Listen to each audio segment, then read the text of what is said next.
একবার ভেবে দেখুন, ভারত উপমহাদেশের কোন স্টেডিয়ামে বিশ্বকাপের ৮টা ম্যাচ, অথচ শহর জুড়ে নেই কোনো সাজসজ্জা কিংবা বিশেষ আয়োজন। এই তল্লাটের ক্রিকেট প্রেমীদের কাছে বিষয়টি পরাবাস্তব মনে হতেই পারে, তবে যুক্তরাষ্ট্রের মাটিতে এটাই নিরেট বাস্তবতা। Nassau county international cricket stadium cricket ইতিহাসে এটাই প্রথম ভেন্যু যেখানে আইসিসির স্বীকৃত কোনো ম্যাচ আয়োজন না করেই মাঠে গড়াবে বিশ্বকাপের মতো মেগা ইভেন্ট। ইস্ট মিডোতে অস্থায়ী গ্যালারিতে বসে ম্যাচ উপভোগ করতে পারবেন ৩৪,০০০ দর্শক। অবশ্য এই মাঠের পার্সোনাল রেকর্ড বুকে জড়িয়ে থাকবে বাংলাদেশের নামও। মূল আসরের আগে আইসিসির অফিসিয়াল প্রস্তুতি ম্যাচ হবে নাসাউ ভেন্যুতে, যেখানে টাইগারদের প্রতিপক্ষ টুর্নামেন্টের অন্যতম হট ফেভারিট ভারত। একদিন বিরতির পর ৩ জুন গ্রুপ পর্বের লড়াইয়ে নাসাউয়ের কৃত্রিম ২২ গজে নামবে শ্রীলঙ্কা আর দক্ষিণ আফ্রিকা।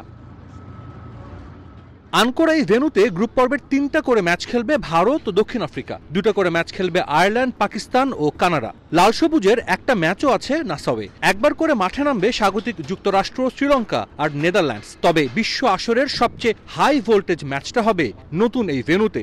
৯ জুন এ মাঠে মুখোমুখি হবে চিরপ্রতিদ্বন্দ্বী ভারত ও পাকিস্তান। নগদে ৫০০ টাকা বা তার বেশি পেমেন্টে পেতে পারেন ঢাকায় জমিসহ ২০ কোটি টাকার পুরস্কার।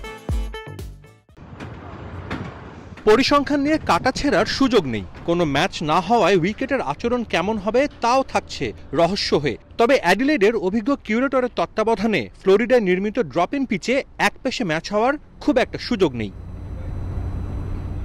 মাত্র ৪ মাসেরও কম সময়ে একটা স্টেডিয়াম তৈরি করেছে আইসিসি, বিশ্বে যা এরই মধ্যে প্রশংসা কুড়িয়েছে। সব ধরনের প্রস্তুতি শেষ, এখন অপেক্ষা শুধু সবুজ গালিচায় ম্যাচ গড়ানোর।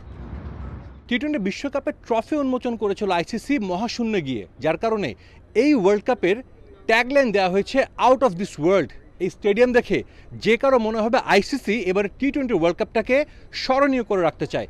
যুক্তরাষ্ট্র ক্রিকেটের দেশ নয়, তারপরও যে ক্রিকেট সমর্থকরা এই মাঠে আসবেন, এই মাঠটাতে বসে খেলা দেখবেন, নিশ্চিতভাবেই এটা তাদের জন্য হতে যাচ্ছে এক অবিস্মরণীয় অভিজ্ঞতা। নাসাউ কাউন্টি ক্রিকেট স্টেডিয়াম থেকে সাজিদ মুস্তাহিদ, সময় সংবাদ, নিউ ইয়র্ক, যুক্তরাষ্ট্র।